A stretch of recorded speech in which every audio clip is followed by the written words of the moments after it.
Today I have the privilege of introducing you to a friend of mine, someone who I knew when I worked in the White House as an aide to President George Herbert Walker Bush. She's a person much like our old boss who lives by a personal code, someone who believes in the power of words to heal, to inspire, to lift up, to transform ordinary moments into platforms for greatness. Today on State of Independence, a presidential speechwriter, Mary Kate Cary, reflects on how we as Americans can recover the power of words. Stay with us.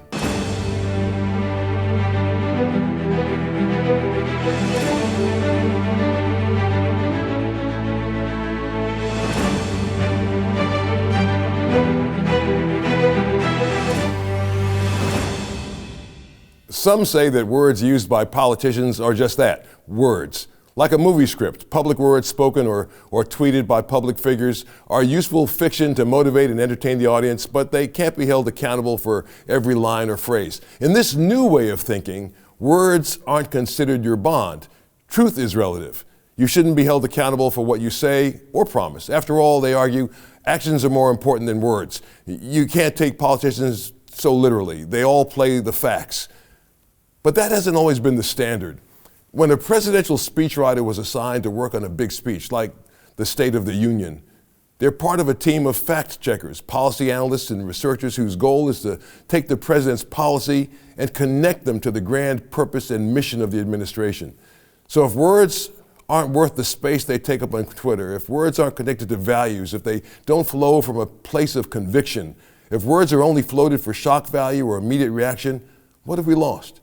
What happens if political speech making is just another form of performance art? I'll ask my friend and former presidential speechwriter Mary Kate Cary what she thinks in just a minute. But first, watch this. America's first president, George Washington, penned his farewell address with just over 6,000 words. Lincoln's Gettysburg Address, the one chiseled into the memorial, is famously a mere 272. FDR unveiled the New Deal with just over 4,000 words. And Kennedy's challenge in his inaugural to ask not what your country can do for you came in at 1,366. So when presidents lose the formality of the podium and communicate policies from a military response to the hiring or firing of cabinet members in 280 characters or less, what's gained and what's lost when words fly as fast as a leader can type? What happens when we lose the public grace expressed through formal or prepared speeches when they give way to the casual or instant reactions? Presidential speechwriter Mary Kate Cary believes it's time to recover the power of words. It's such a privilege to welcome my friend Mary Kate Cary to State of Independence. She and I first got to know each other when we were both serving in the first Bush White House. Mary Kate was a speechwriter who helped write some 100 speeches for the president, and she's now a professor at the University of Virginia in Charlottesville, teaching a course on presidential speechwriting. Mary Kate, welcome to State of Independence. I'm so honored that you take the time. Oh, it's my honor, Joe. And I was just doing the math. I think we're coming up on our 30th anniversary of being friends. You're not that old. Mary Kate, you're not that old. We were both children in the White House, right? That's right. Yeah, but thank you for having me. No, thanks so much for being with us. It's just so important, I think, for people to have the perspective of the few folks like you who've had a chance to actually write speeches for the President of the United States. What an important position, and what an honored position as well, but what an important position. And you and I, we just did I was your guest right. when you taught your course just some weeks ago, having a chance to talk to your students, which was just a great honor for me to do. But your capacity to put words together. How old were you? You were very young. How old were you when you started at the White House working for President Bush? And what qualifications did you have? I'm saying that because I read the letter that you wrote to President Bush, but I'm just asking you this for the audience's sake. Well, first of all, thanks again for appearing at my class. It was our honor to have you. But I was 24 when I first arrived at the White House. 24, and as a result, I was not writing the State of the Union addresses and the inaugural address because I was by far the youngest on the team. So I got what I would consider the fun stuff. And I think President Bush would say it was the fun stuff too. And it was a lot of Girl Scout of the Year awards, spelling bee winners, pardoning of Thanksgiving turkeys, very important. So it was the what President Bush would call life its own self. You know, the joy of everyday people coming to the White House and seeing the grandeur of it and getting to meet the president, as opposed to all the highfalutin stuff that some of the other people wrote. I got the fun stuff. Yeah. I saw a letter. You wrote a wonderful letter to him in, I think, 2012. Where you just told him that you didn't even feel qualified as a young kid, and he gave you this wonderful opportunity. Talk about the man. I mean, people, of course, know who President Bush is historically, but you got a chance to see him up close. You had to find a way to speak in his voice, I guess, when you wrote for him, right? Yeah. It was the first person I ever wrote for in someone else's voice was President George Bush, and I remember interviewing later with Dick Cheney to see if he needed a speechwriter. He said, "Are you going to make me sound like George Bush?" No, sir, don't worry.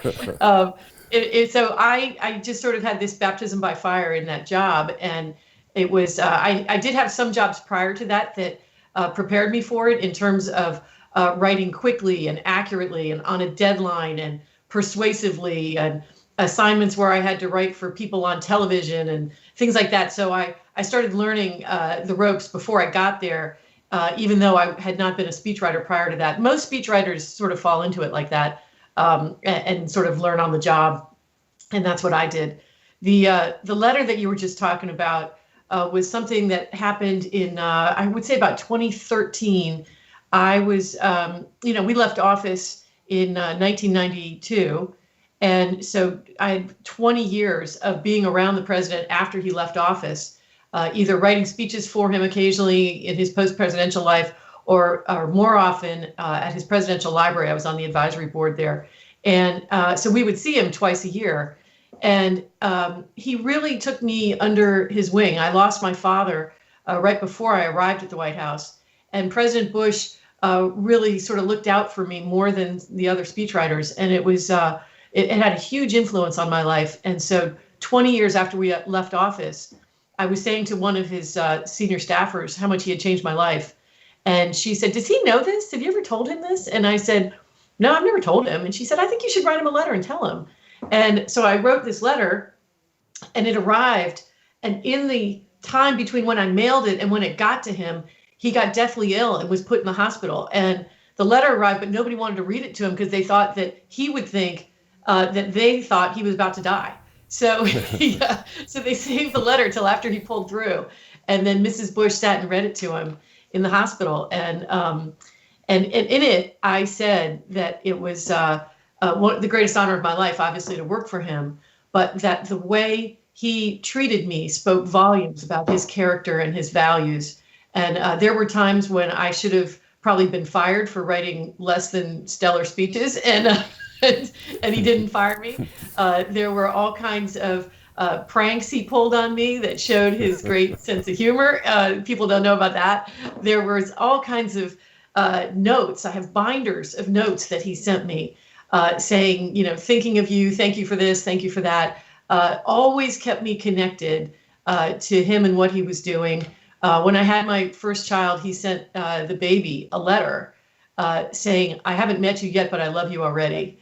And did the same thing with the second child. And those are now framed on our walls. And I've since found out he did that with a lot of babies. Mine weren't the only ones, but he just had this touch for making people feel that they were the only one and that they were the most important person in his life, even though he was a world leader and a great humanitarian with hundreds of thousands of people that he touched. And yet he always made you feel like you were special. Well, this is what I loved in the letter that you wrote. You said, "I just imagined your voice and started writing." And that's what made you so effective as somebody who was writing a speech for the President of the United States. You were able to just imagine his voice, and then you were able to start writing, and it sounded just like him. Was he a tough editor? Did he change a lot of what you wrote? Yeah, he. Anybody who has seen the book All the Best, which is the compilation of all the letters. Obviously, I was not the only person he sent notes to. There are tremendous examples of what a great writer he was in this book, All the Best, all his collected letters over the years. And I think he would be the first to say that he did not enjoy public speaking, especially to big crowds. He didn't like getting up in a podium in front of thousands of people. He'd much rather be in a small group. But he was a very good writer, a better writer than he was speaker. And I think that's something he would agree with. And that's what he'll be remembered for, I think, is some of the spectacular letters he wrote people. Yeah, I think that's right. I know that he wasn't the kind of magnetic or powerful speaker that some other presidents have been. But anybody that was spent any time at all around him, especially in a small setting, intimate setting, came away with a very strong sense of him, that he was somebody who and I'll say this, he wasn't somebody to wear his faith on his sleeve, but clearly he loved his neighbor like he loved himself. I mean, he was one of the kindest, most thoughtful people that I've ever met in my life. I used to think, as I was telling you when we chatted on the phone a week or so ago, that I was amazed that he was thoughtful about me. Here, a lowly staff person, and he was considerate and kind and thoughtful of me, and he didn't have to be. You think that most presidents would be self-consumed because they've got the weight of the world literally on their shoulders if you're the president of the United States. And here it is, this president had the capacity to care about the people around him, including the people that cleaned his office and the staff people who worked for him. And I so appreciate that about him. You shared with me a poem that he loved and that he seemed to have lived by that kind of encapsulates his life. Tell me about that. So shortly after I wrote that letter, I started thinking about all the stories I knew of exactly the sorts of things you're talking about, Joe. White House butlers who would say to me, he doesn't just say to me, how's your wife, how's your kids? He asked by name. He knew all the names of the children of all the White House ushers and butlers, just one example of many, many. And so I started thinking about all these stories, and I said, somebody needs to write all these down and turn this into a book. And so I was going to go interview 250 of George Bush's best friends and get their best George Bush stories along these lines. We ended up deciding to go for just 41 people because it would just be hours and hours of interviews. So we went with 41 people telling us their best stories about George Bush 41. And as we started to prepare for the interviews, one of the researchers found a poem inscribed in his mother's handwriting in the family Bible that she gave him in 1938 when he was confirmed. And if you want me to, I can read it to you, or we can show it on screen, whatever you prefer. Read it. It's fine. Okay, so this was written by Walter Howard, and it appeared originally in Harper's Bazaar magazine. It later became a hymn, an Episcopal hymn put to music. So this was what we sent to everyone. I would be true, for there are those who trust me. I would be pure, for there are those who care. I would be strong, for there is much to suffer. I would be brave, for there is much to dare. I would be friend to all, the foe, the friendless. I would be giving and forget the gift. I would be humble, for I know my weakness. And I would look up and laugh and love and lift. So if you go down that list of those eight sentences, true, pure, strong, brave, friend to all, giving, humble, and looking up, laughing, and lifting. That defines George Bush. It's almost like he memorized that poem and lived his life by it. And so what we did was we sent the poem to all 41 people and said, can you tell us which line of the poem reminds you the most of George Bush? And do you have a story to back it up? And we went around and interviewed everyone. And luckily, everybody picked different lines. Everybody had different stories. It would have been a disaster for it turned into a film. The film would have been a disaster if everybody picked the same line and the other 7 lines went, to the wayside. But it was remarkable how many stories there are backing up each one of those about his bravery, let's say in World War II, his strength when he lost his daughter Robin at age 3 or 4. Friend to all is the one that resonates most with you and me, it sounds like, because we saw him treat everyone with the same dignity and respect, whether they were the Queen of England or the guys working in the yard. And that to me exemplifies his faith. He absolutely did not like to talk about his faith. He was of that school too that sort of didn't want to talk about what they did in World War II. But same thing, you don't talk about your faith, you live your faith. And what you just said about him loving his neighbor as much as himself, it's absolutely true about George Bush. He every waking moment, that's what he did. Yeah, what a marvelous and special man. I always wish that I could convey that to people when they talk about the president. More often than not, people are steeped in policy or their remembrance of him is some speech that he may have given somewhere at some point, but not too often do people know the man behind the speeches, the man that we knew, who was certainly one of the finest human beings I've ever met on the planet, and somebody who lived his faith, not so much by talking about it, but by how he treated the people around him. I suppose that's the truest demonstration of how much you love God, if you can love your neighbor like you love yourself, and that's what he did. Tell me, tell me how hard it was to go from writing a speech for the Thanksgiving pardon to writing something serious like the State of the Union. So yeah, as I got older, I got more and more responsibility and better speeches to write. I never got to write a State of the Union, but I will say most speechwriters are not really particularly happy about writing the State of the Union because on one hand, you're guaranteed to be on the nightly news, but on the other hand, the number of people who say that is absolutely the worst State of the Union address I've ever heard every year comes out. Nobody has ever said that is the worst Thanksgiving turkey pardoning I have ever heard. So I avoided that. But I do think that I want to remind you, when we're talking about grace and presidential words as sort of the bigger subject here, President Bush was one of the few presidents to start his inaugural address with a prayer.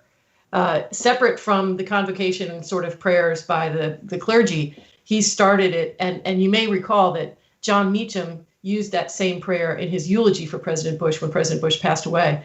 And so he was not afraid to speak publicly about God. He just didn't want to talk about his own faith and make it all about him. His mother taught him not to use the pronoun I unless he absolutely had to. And he felt once he became president that he would use we in a democracy was much better for a president to use than I. His mother called it the great I am out of the Bible. Don't use the great I am.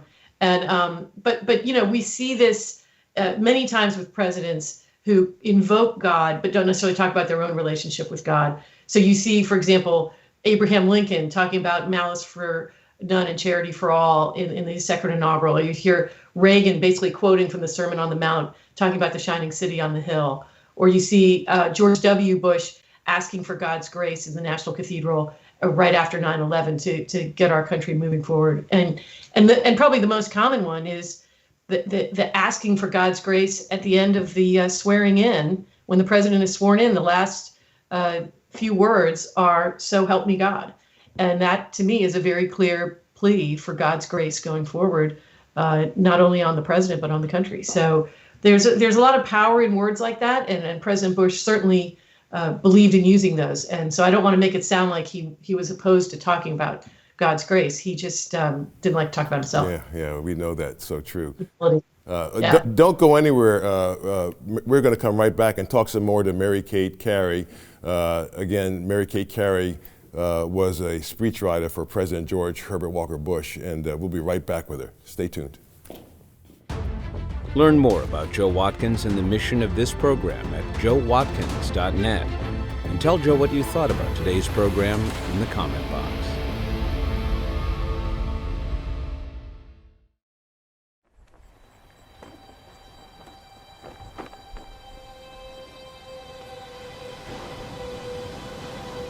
George's mother was a gentle, wonderful soul, and both his mother and father taught him by example.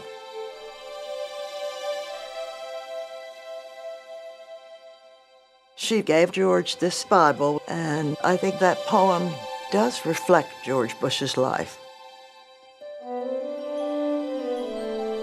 I would be true, for there are those who trust me. I would be true. I would be true, for there are those who trust me. Those who trust me. I would be pure, for there are those who care. Those who care. Our challenges are great, but our will is greater. I would be strong, for there is much to suffer. I would be strong. For there is much to suffer. I would be brave, for there is much to dare. I fought for my country. I would be brave, I've served. for there is much to dare. I would be friend to all, the foe, the friendless.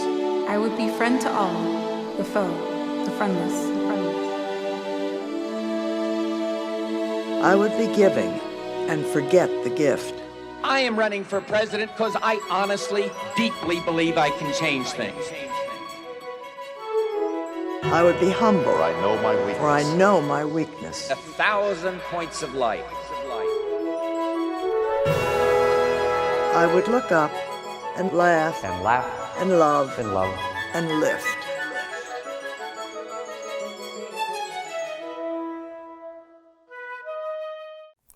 That movie is so amazing. I know that a lot of our viewers are going to wonder where they can see that movie, 41 on 41, about the life of President George H.W. Bush, our 41st president. Mary Kate, when is that going to be available for people to see?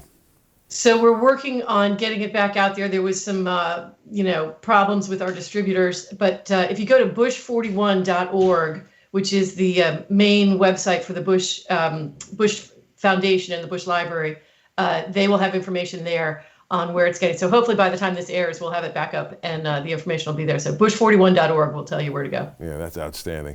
Well, the power of words, such an important thing in today's world. We've got people watching who are wondering to themselves, to have a chance to talk to somebody like you, Mary Kate, is very special. So what would you say to somebody about, there may be some people who want to become themselves speechwriters, presidential speechwriters, and then there are people who are saying, I have to write a speech for myself. What elements go into making a good speech? I mean, how do I start? What do I do?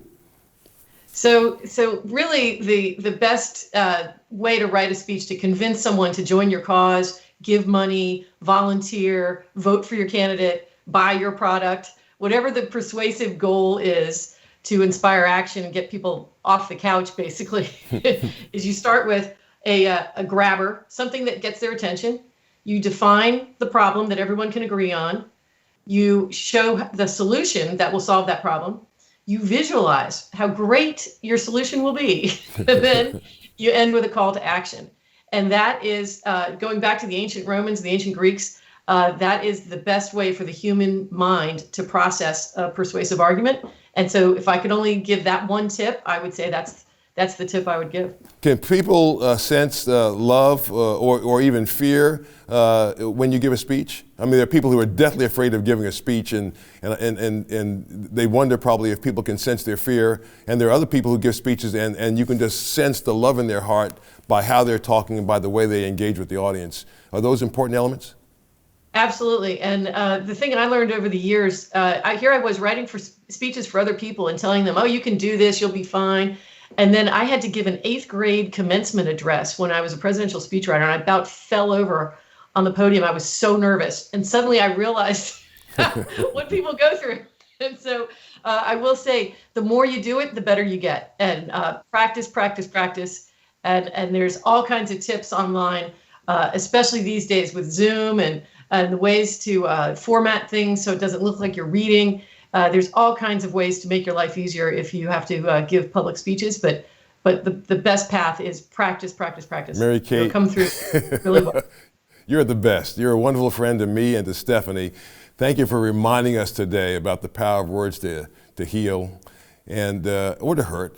I hope you'll have much success in convincing the next generation of speechwriters to find people who work for men and women of deep character and faith. And just love what you said today. We'll be right back.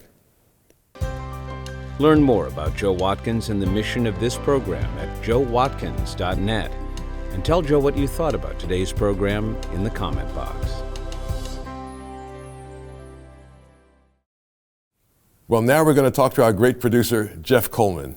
Well, the balance that I think we were trying to achieve with this show today was to say, look, we have come to know politicians simply as being communicators, that's the number one skill that you have to have, either a celebrity or a communicator or can raise money. And what that little poem did that became the hymn, I Would Be True, does really is reset the whole expectation game, not just for politicians, but for dads, for husbands, for neighbors, that to be true to yourself, to be true to God, to be true to your ideals is much more important than whether or not you can perform on a national or international stage. Right. Well, it's also neat for people to be able to see the person behind the office. I mean, people have strong feelings about presidents and about whether they like or dislike them, but very few people get to see the person behind the office. And in most cases, when you talk to people who are immediately around them, there's true love for the person they served, because they get a chance to interact with that person. They see their hurts, and they see them as a human being, and they get to interact with them. And so I'm so glad that Mary Kate was able to bring out who George Herbert Walker Bush was.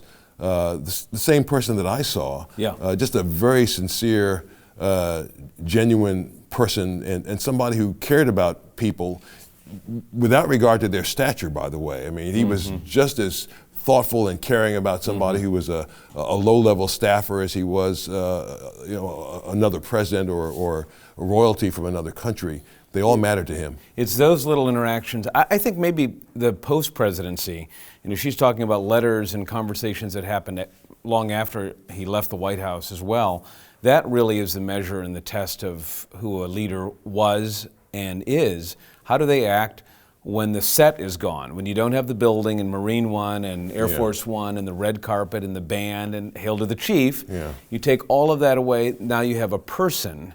And people like Jimmy Carter, who every Saturday walk over to the neighbor's house and eat off of paper plates, or fix up homes. I mean, those are the presidents that I look at. In the post-presidency, who were you really? So. What a blessing to get to know them big time up front. Thanks so much, Jeff. Well, I hope today's program challenged you. Our goal at State of Independence is to encourage you to trust God more fully and to love your neighbor like you'd like to be loved yourself. That's never been more important in this hurting culture. Special thanks to my good friend Mary Kate Cary for a look into the process of presidential speechwriting and her experiences serving a great man. As always, I'd love to hear what you thought of this program. Visit joewatkins.org to send me a message. I'll respond to every one of your comments. Always grateful to get them. From America's first capital, Philadelphia, I'm Joe Watkins. Thanks for watching. How close were your offices to each other? She was right down the hall.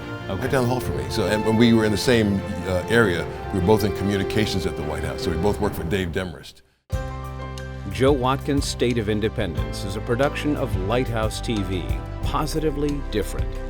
Made possible in part because of the support of viewers like you.